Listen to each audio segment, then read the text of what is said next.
Beberapa kalangan mengatakan bahwa Presiden Jokowi adalah the real kingmaker dalam Pilpres 2024.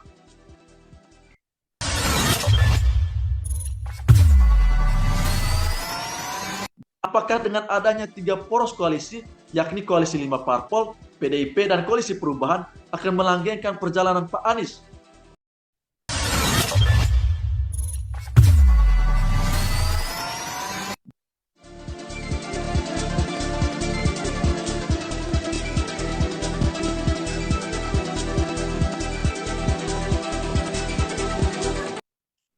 Sahabat Matanera, pergelaran Pilpres 2024 sudah semakin ramai.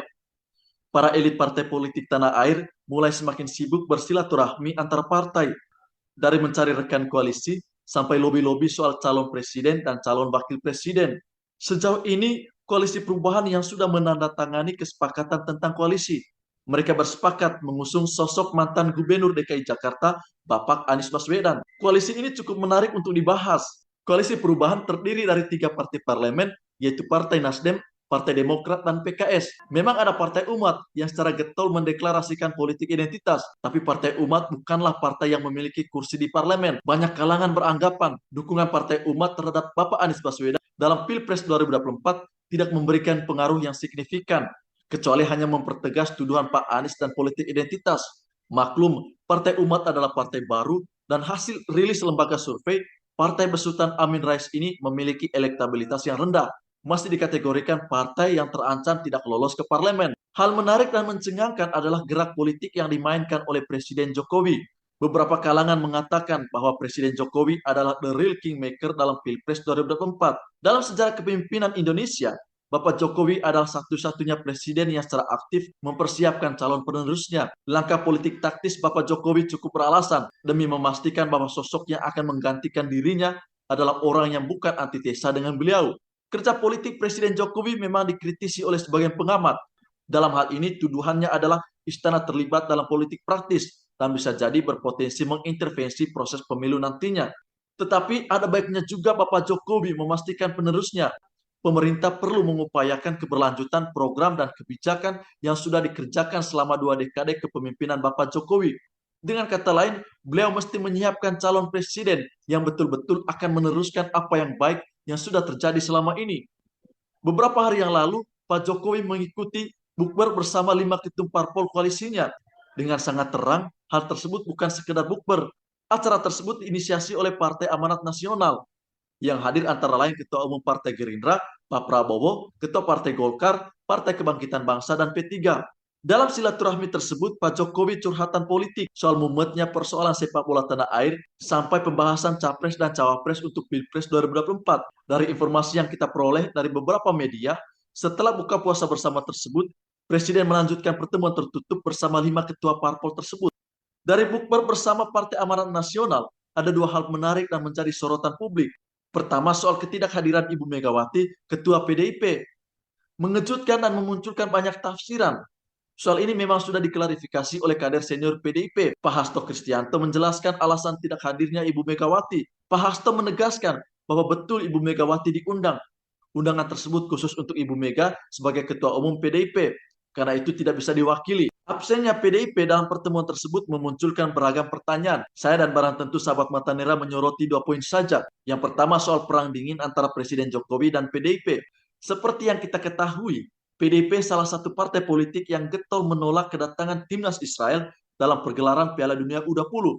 Sikap PDIP melalui beberapa kadernya tampak berbeda dengan sikap Bapak Jokowi. Padahal turnamen ini bisa menjadi panggung yang baik bagi Bapak Jokowi untuk memperkuat pengaruhnya. Selain itu, Bapak Jokowi sepertinya sedang berusaha melepaskan diri dari pengaruh Ibu Megawati dan PDIP, terutama perihal arah dukungan dalam Pilpres 2024. Secara umum, internal PDIP memang membantah tafsiran semacam itu. PDIP memang menegaskan bahwa hubungan antara Ibu Megawati dan Bapak Jokowi masih baik-baik saja. Apalagi beberapa hari sebelum pertemuan 5 ketum parpol tersebut, Bapak Jokowi sudah terlebih dahulu bertemu dengan Ibu Megawati.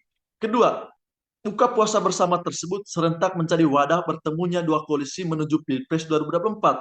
Kedua koalisi tersebut adalah Koalisi Indonesia Bersatu atau KIB dan Koalisi Partai Gerindra dengan PKB atau KIR.